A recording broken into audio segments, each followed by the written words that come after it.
Hello, my people. Good day to you, good morning, good afternoon, good evening. Whatever time zone you're listening to this, thank you for tuning in every single day to listen to me on Daily Mind Shift. My name is Michael Juala for Mindset Transformation Africa, and in today's episode, I want us to talk about using technology in a balanced way. Using technology and not allowing technology to use us. Let me anchor today's episode on this statement. Using technology in a balanced way restores autonomy and strengthens personal control over our attention. When we use technology in a balanced way, it restores our personal autonomy and it strengthens personal control over where and how we spend our attention. I want you to think about your relationship with technology. All right. For many of us, it is a complex dance between utility and addiction, between connection and distraction, between empowerment and overwhelm.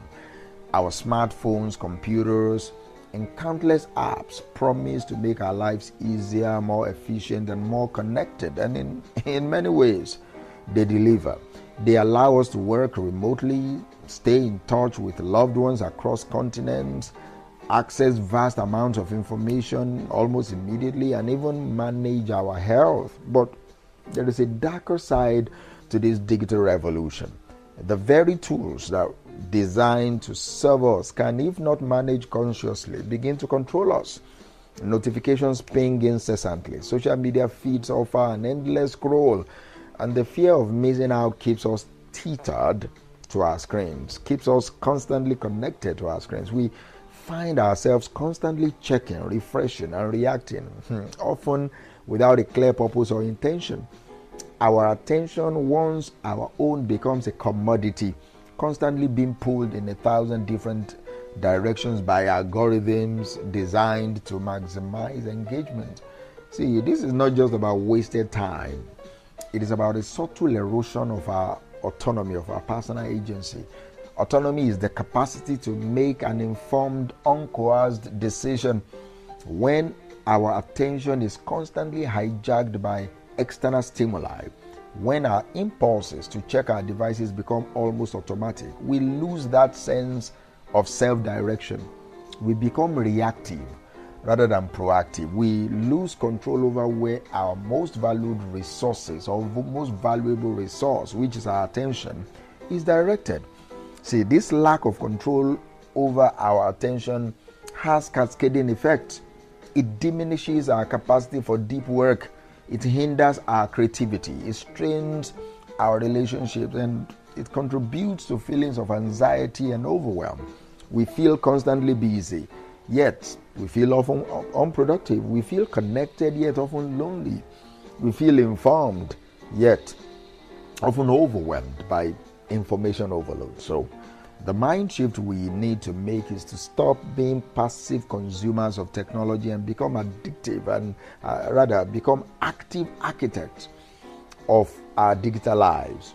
It is about recognizing that technology is a tool, and like any powerful tool, its impact depends entirely on how we choose to wield it.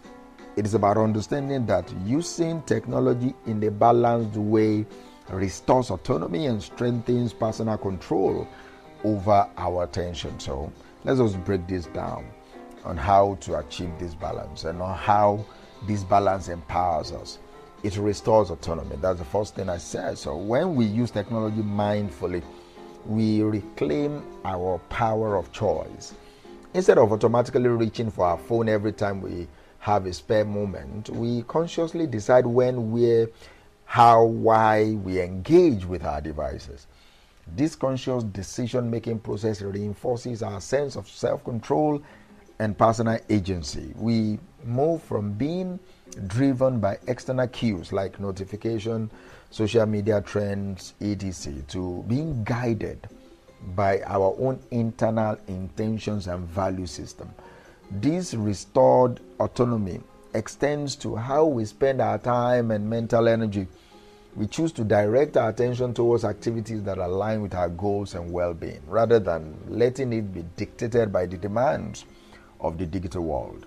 This is a fundamental shift from being a passenger in our own lives to being the driver.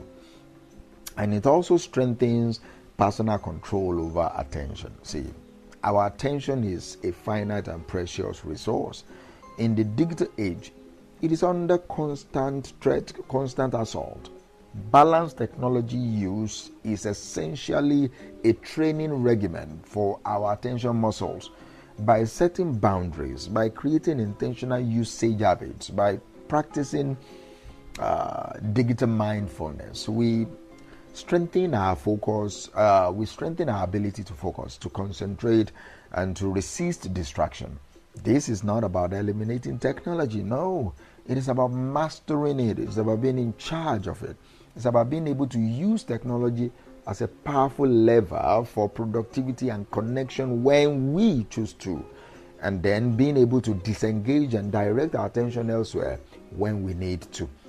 This enhanced control over attention translates into deeper work, into more meaningful conversations, into a greater capacity for presence in all areas of life. I want you to consider the analogy of a chef and their knives, all right? A chef uses knives as powerful tools to create culinary masterpieces, but they don't leave the knives lying around half-heartedly, nor do they let the knives dictate what they cook. They use them with precision, purpose, and respect, and then they put them away.